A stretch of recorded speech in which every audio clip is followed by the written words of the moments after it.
So I'm going to start off by, I bought strawberries at the supermarket. Now these were frozen, and I bought the Publix brand as opposed to, say, Dole, because they cost less, and I think they're just as good. When you buy a big name brand, you're paying for the big name brand. These were frozen, and I prefer, most times, not always, but most times I prefer frozen fruit over fresh. The reason is the normal blueberry season up in Michigan is sometime around late June, and the blueberries are absolutely fantastic. They're in the supermarket. They're well priced. Well, here it is February, and try finding blueberries. If you can, they're probably coming out of Argentina, and they taste like cardboard. So if you buy frozen fruit, it was picked at the peak of freshness and then frozen, and it's just the fruit. There's no heavy syrups in here, no added sugar. So you're getting a consistent product. Consistency is important. I always use the example, McDonald's, in my opinion, the Big Mac is a miserable hamburger. But it's the same miserable hamburger in Oshkosh, Wisconsin, as it is in Miami, Florida, as it is in Dubai. When you walk into McDonald's, you know what you're going to get. You know what the taste is going to be. And we want that in your ice cream parlor. We want that if you only come visit Jeff's store, once every 2 years, and we hope you visit more often than that the mint chip ice cream that he makes tastes just the way you remembered it, unless he decides to change the recipe. So the fresh frozen fruit helps to that end. Now, strawberries pretty much are a little bit on the bland side. And so I'm going to use quite a few of them, but I'm still worried that the flavor might be a little bland. So I use a company called Green Mountain Flavors. And at our website, there's list key suppliers. Green Mountain Flavors in Oswego, Illinois, are all natural extracts. These aren't made from a bunch of chemicals by Dow Chemical. These are natural flavors. There's a couple of seats over there. All natural flavors, and it's going to say use 1.25 ounces per gallon. I've never used it before, but I've heard a lot of excellent reports. So I'm going to try to bolster the strawberries by adding a little extract. If you talk to any chef, they'll tell you that making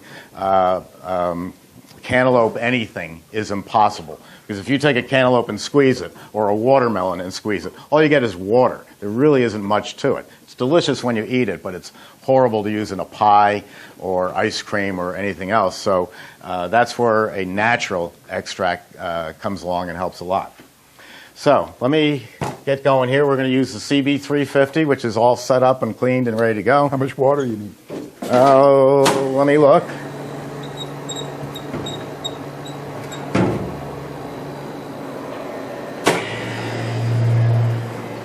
Get these turned on. What do we got? 3 quarts, 3.5 quarts? Start me with 3 quarts, please. Here's the recipes. I'll pass them around and you can have them.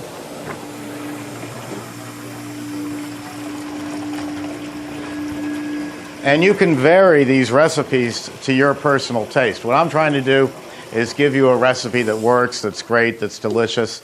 And just like any chef, you can open up the joy of cooking and look up how to make a pancake, and it'll come out perfect. But then if I want to open up Thompson's House of Pancakes, I'm probably going to add my own expertise or own personal taste to it later on. It's like a franchise that I worked with years ago in the Midwest. The person had a sweet tooth, and so he used to add corn syrup, a pint of corn syrup to every batch of ice cream, just because he had such a high sweet tooth. So you can adjust it the way you want. Yeah, just putting the sugar in. And that's 2 pounds of sugar, and he's going to stir that up, if you don't mind. Boy, this is fun. You get to do all the work. I get to do all the talking. This is the fun. Now, this machine is the CB350. This makes 6 quarts of product at a time, and that's half a tub. Here is a typical tub, and let me just explain a little bit about these. That's a 2.5-gallon tub. Ice cream, all the formulas you see everywhere you go is going to be based on 5 gallons of finished ice cream. That's 2 of these tubs out of our bigger machines. So all your recipes will say, and the dairy blend that we'll talk about that you buy is based on making 2.5 or 5 gallons of product. When you get into commercial ice cream, they talk about 3-gallon tubs. And the reason is, way back in the 20s, and we started this business, my grandfather invented the batch freezer in 1903, the world's first mechanized batch freezer. Not the, get to you a sec, not the Italians, but Emery Thompson in New Rochelle, New York. Homemade ice cream parlors were making 2.5-gallon tubs, so the commercial people said, let's go to 3 gallons so we can say, buy our Hershey's ice cream. We give you an extra half-gallon for the same price of the homemade people. So that was one of their big selling points. So you will hear 2.5 and 3. In reality, Jeff and I and people in the homemade business use 2.5-gallon tubs as the standard. The Italian ice people use 3 gallons. And the reason is Italian ice with the higher sugar content takes twice as long to freeze. Ice cream's about 8 minutes. Italian ice is about 16. So every minute counts. And so if they can get another half-gallon out of a batch in the same amount of time, that's what they'll do. So you'll always see Italian ices in 3-gallon tubs, but you're going to hear this debate 2.5 versus 3. And it's basically that we in the homemade business use 2.5, or we use gelato pans, and I do like these, not just for gelato. That's what a gelato pan looks like, and they're quite expensive. But you can buy these liners, and they're supposed to be one time, but we usually get about 3 or 4 uses out of them. And that's going to be 6 quarts, and that's the perfect size for this machine. It's a nice presentation. When you go into selling to a restaurant, the chef, Haagen-Dazs, walks in and to the restaurant and says, oh, yeah, we're Haagen-Dazs. We can give you 10 3-gallon tubs and we deliver once every 2 weeks. Well, the chef says, where am I going to store 10 of these? And how do I know 8 days from now what I want to serve? You walk in and you use either a smaller round container or even these gelato pans, and you can deliver 3 or 4 of these, and we deliver every other day. And, oh, by the way, chef, if you have any ideas how to improve my mango sorbet, by all means, tell me. You know, the chef's never made mango sorbet in his life, but he's an executive chef, or she is. He'll tell you how to do it. But just look at the size of that. I could probably stack 4 of these in the space that this would take. So chefs love it because there's just no room in the kitchen. And so the more compact you can do it and give them more flavors, the better. So for right now, for this machine, I'm going to use that size. Steve, does that have a cover for when you bring it to outside? They make, if you were doing it in your own store, they have covers like that. Otherwise, you can put cellophane over it. They don't have any specific covers for them. The metal ones do. The metal ones? Yeah, they have those The metal stainless tops? steel covers. Okay. But that you don't want to give to a restaurant because you'll never get it back and they're very expensive. All right, so we've got the water, the sugar. How much you need of that? About 1.5 ounces. We have a brand new measuring cup. And I'm going to start pouring this in. Does it matter what the temperature of the water was? Okay, the question is, does it matter what the temperature of the water is? No, because so much of your freezing happens in the first couple of minutes, where it can take 80-degree water and pull it down to, say, 40 in about 2 minutes, and then it takes the rest of the time to get it down to about 20. Yes, question? No soft serve. We don't do soft ice cream. Soft ice cream is a whole different animal. We do soft ice cream when it first comes out of the machine. Yeah. Then it gets hard. Soft ice cream is a machine that it makes the soft ice cream and it holds it in the machine all day long. So if you're open from 10 in the morning till 11 at night, your machine is on and off all day long. They're complicated, they're expensive, they break down, brand new ones break down 4 times a year. And the advantage of it is you go over and you pull out 1 cone. However, you can't put nuts, cookies or candies or anything into a soft ice cream machine. It's only 1 cylinder, or if you buy 2 or 3, that's how many flavors you've got. You can't make mint chip and then Oreo cookie and then mango sorbet. You are stuck with vanilla or chocolate for more money than these machines cost. They're very limited, and it is a dwindling market. Okay, so I've got my sugar and water in there. Here's my extract going in. And I'm going to turn this on. Now, this is our new version of the Infinite Overrun control. It's a touch screen, and I'm making Italian ice, so I'm going to hit Italian ice, start it up. It's going to go to the speed that I want, and I'm going to turn on the refrigeration. And now we're freezing. Let me pick any clock, and I'll tell you about the clocks in a little bit. Now the strawberries. Oh, you know what I wanted to do? Can you grind 2 of these up in the blender? Sure. That's another trick that Jeff taught me. I'm taking whole strawberries and throwing them into the machine. I'm going to need to get a spatula. You can't do this with any other machine on the market. Their cylinders aren't strong enough to take nuts or cookies or candies. The opening isn't large enough to get anything in.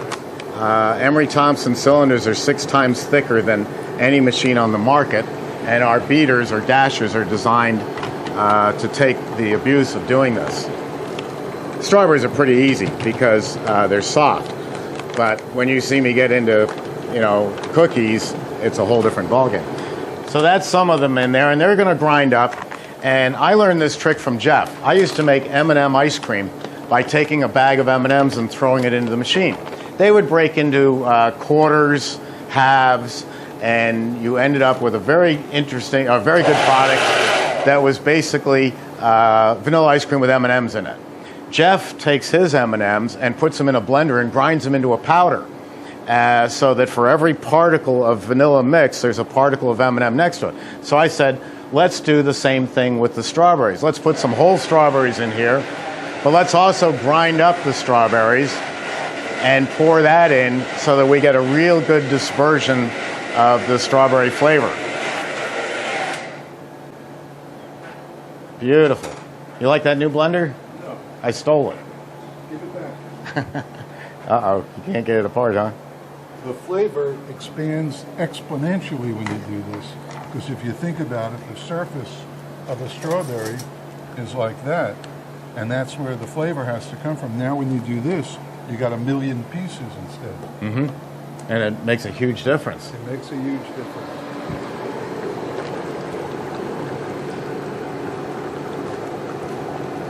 Old dog, new tricks.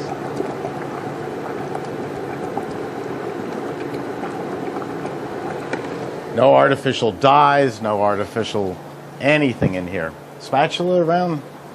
I gave it to you. You gave it to me. There it is. Thank you. Okay.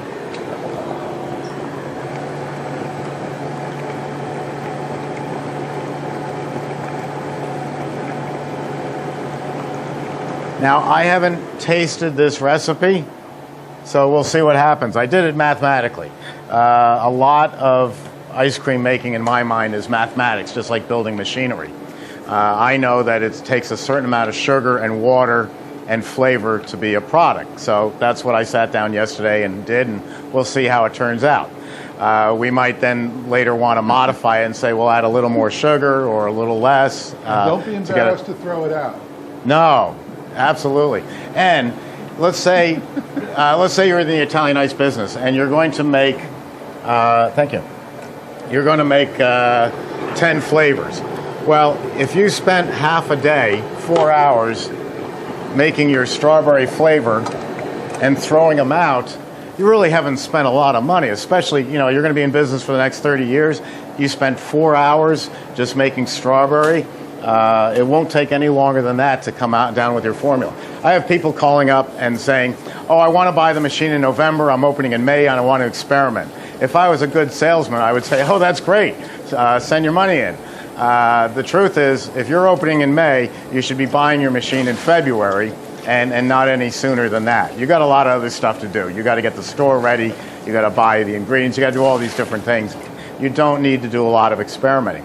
But when you are experimenting, write down what you just did on a 3x5 file card. I can't tell you how many times I've made 4 or 5 batches of strawberry and then I hit on the perfect one and I go, now what did I do? And you forget because you've been doing it for several hours. So put it on file cards like Jeff has so that you remember what you did. And if you did it 5 times till you come out with the perfect recipe, then you throw the other 4 away. What did you do without me? How did you exist? I just stood around and made money. Here's another thing about file cards. This is where my Bronx comes out. If you're teaching another employee how to make ice cream, and you should, because you might actually want to take a day off someday, shocking as it is, and have someone else make the ice cream. If you have hired an ice cream or ices maker, you should know everything about how to make your product so that they can't hold you hostage. But if I was teaching someone brand new how to make ices, and I was already in business, I would say, I'm the boss, here's my formula, I want you to follow this exactly. If you drop a spoon in the machine and it goes clunk, don't worry about it. We'll call Emery Thompson, they'll get us up and running. It's only a machine. But if you deviate from my recipe, remember I want consistency throughout the years and throughout the number of stores I have. If you deviate from this recipe, we're going to break your legs and we're going to drag you out into the street and we're going to shoot you and then we're going to fire you because it's that serious that you don't want this recipe changed. So you impart that on your employees that this is the holy grail unless Jeff, with his formula here, changes his recipe. That being said, understand that what we're making, we meaning all of us, is homemade ice cream. When I make chocolate chip ice cream and then I follow it with another flavor of strawberry, let's say, which I don't make, and the strawberry has a few chocolate chips left in it, that's okay. It's homemade ice cream. I wouldn't want to fool around with raisins or nuts, but chocolate chips, I don't mind. And also, homemade ice cream, this is a recipe that I came up with 5 years ago. I still change it. And there's a couple of guys in the back who went through my class, and he approached me before and he said one of the recipes he got out of my book, he changed it, which is what we're here for. So don't be married to these. And in nothing against what he said, but I think people enjoy new flavors and new variations on flavors. But it's got to come from the owner, not the employee. Well, that's another sore point because you want to give your main employees, if anybody else is making ice cream, you want to give him or her the freedom to experiment a little, as long as you have the confidence in that person to know that he or she is going to come up with something in your style of ice cream. But I wouldn't pull the reins in on them because they'll get terribly bored taking a card and week after week following the card. I think you got to give them a little leeway, let the reins out a little. And if you find after one or two tests that they've done it's no good, then you work with them, tell them what it needs to be, but let them have the thrill and the joy and the experience that you have as ice cream makers. If your employee's bored, tell them to go get a dog. Don't mess around with my formula. You had a question. Yeah, your formulas are so great. Sharknado ice cream. Is the difference between the whole strawberries and little strawberries? The reason for that? The reason of why we ground up the strawberries is the whole strawberries will break into pieces. So it has what I call the fruit identity. We eat with our eyes as well as our taste buds. So if I can see into the tub and I see pieces of Oreo cookie or I see pieces of strawberry, I go, oh, that's strawberry ice cream. The grinding it up, for every particle of dairy, there is now a particle of strawberry next to it.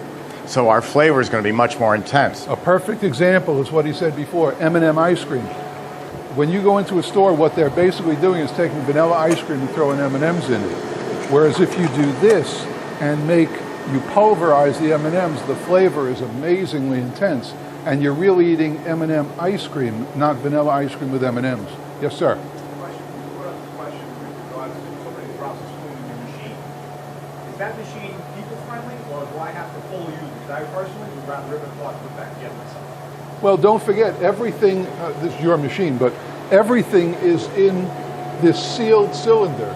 So if, in my opinion, before I would call Steve, what I would do is take the front, open the front, take the dasher out, inspect it for any damage, which it probably won't be because they're made by time. It's people friendly. You can take it apart, clean it out, put it back together, it's going to work. Oh, absolutely.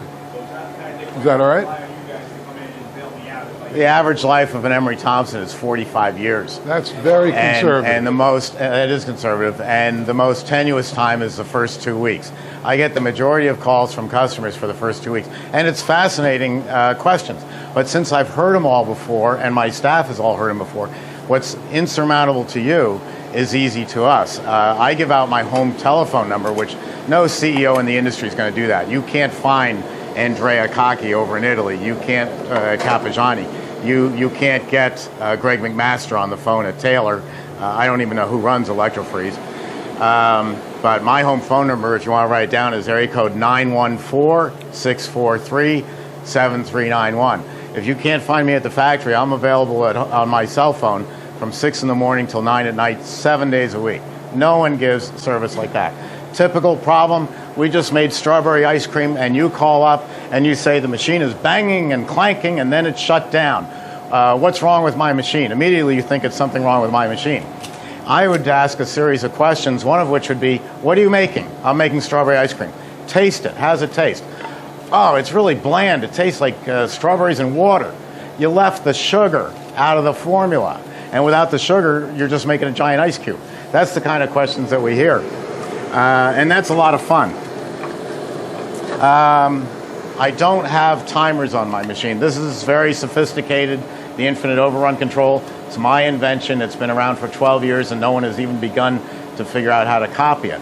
It allows me to make any frozen dessert on earth, any air content. I don't have timers. Here's a $12 timer. There's a $7 one. Here's one my bookkeeper gave me. I don't put them on the machines. The reason I don't put them on the machines is because I've watched the Capigianis run, and they used to call it the Heart-O-Matic, now they call it the Heart-O-Tronic. You know, terrible name to begin with either way. And what it does is it reads a certain consistency and then shuts down.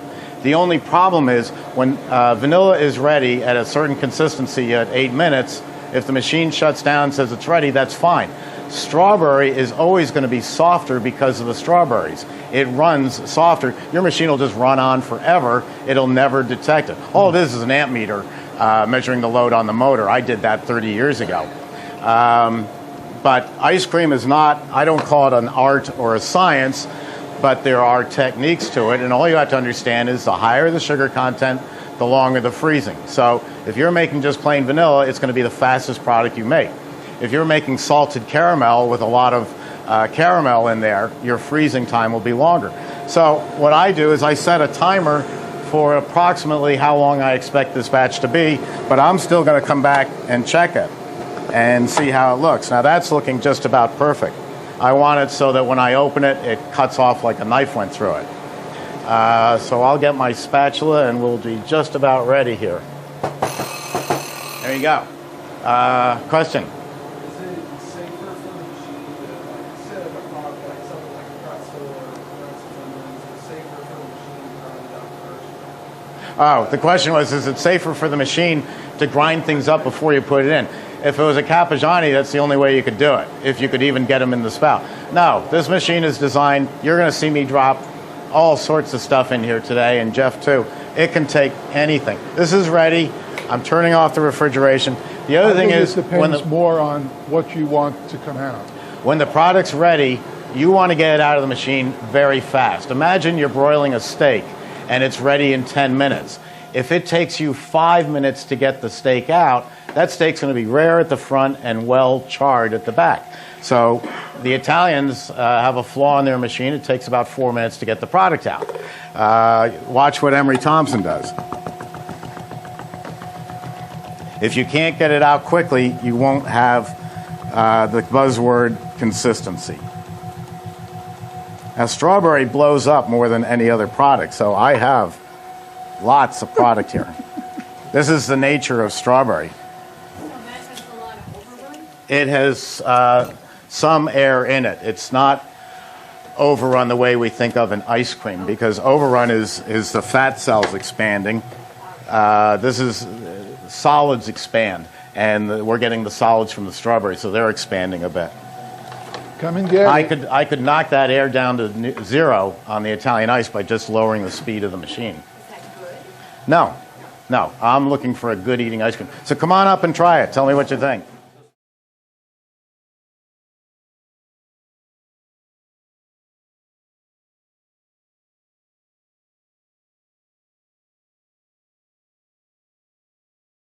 Sammy,